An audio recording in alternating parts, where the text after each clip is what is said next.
This is the local and national news from Fabulous 103 FM, brought to you via YouTube. And it would be fabulous if you subscribed to our YouTube page, with the promise in the future that at different times we'll have subjects that are only available to those who subscribe. So please, subscribe to our YouTube channel. It's easy. Click the subscribe button. And at the same time, click the like button too.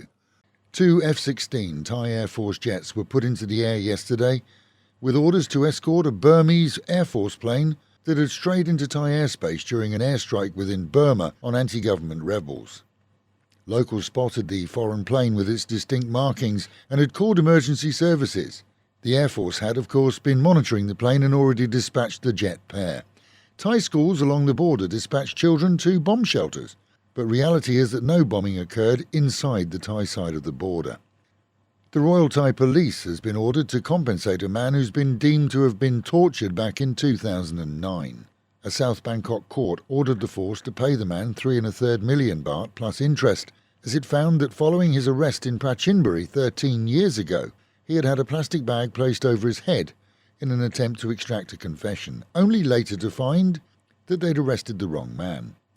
In previous hearings, a police lieutenant colonel was found guilty of unlawful detention and abuse of power, sentenced then to 2 years with a nominal fine.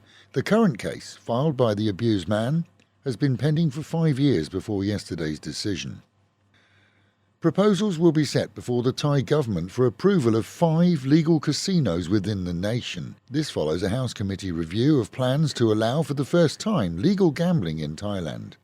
With outlines for casinos in the north, northeast, south and even in the capital, but not any reported listings in Chonburi province, the committee recommended a minimum age of 20 for entry and requirements that those visiting show the financial wherewithal to be able to afford to gamble, essentially mirroring casinos in some other Asian countries. On Phuket, a 19-year-old Australian visitor fell from a 6th floor of a Patong hotel. Staff called emergency services after hearing him land on a metal canopy.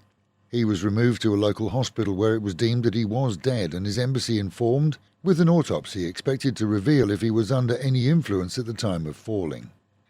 Thais on tour in Cambodia have been charged with stealing a taxi. It seems that 3 Thais in their 20s sped off in a local taxi after their driver stopped for a bathroom break. No word on why they wanted to become cabbies, but all faced charges after the vehicle was returned to its rightful owner. And payday was yesterday for most Thais. Step back all those who bank with Bangkok Bank. This as their banking app crashed, purportedly due to overload. As more and more Thais use phone banking to receive wages and pay bills due, the bank reported that it had technical issues and was working to fix those quickly. Meanwhile at home, and in Pattaya, the power company, and the other company which is responsible for connecting phone lines, now estimate that the walking street improvements won't be finalised until after the next high season. With the street awash with partly finished paving and building supplies, the earliest finish date has been set back by them to March next year. Where's our money? That's the question that's been asked by some Kasikorn Bank customers who lost funds after an errant employee pilfered their savings and now see even more delay tactics by the bank this week. Despite the court ordering both sides to mediate and come to a conclusion, that hasn't happened. And in fact, some of those who lost money now feel that there's been an inference made that they were involved in some way themselves in the massive theft by an employee or employees of the bank at a Pattaya branch. Quite how that could be isn't clear, as all lost money, but the bank refuses to compensate them. There is, of course, no way within a banking house that a single employee could steal from customers for an elongated period of time over years, not days, without co-conspirators. That, though, has never been an issue reported on. All those who lost money had been invited within the bank branch to invest their funds with a specific program recommended by the errant employee.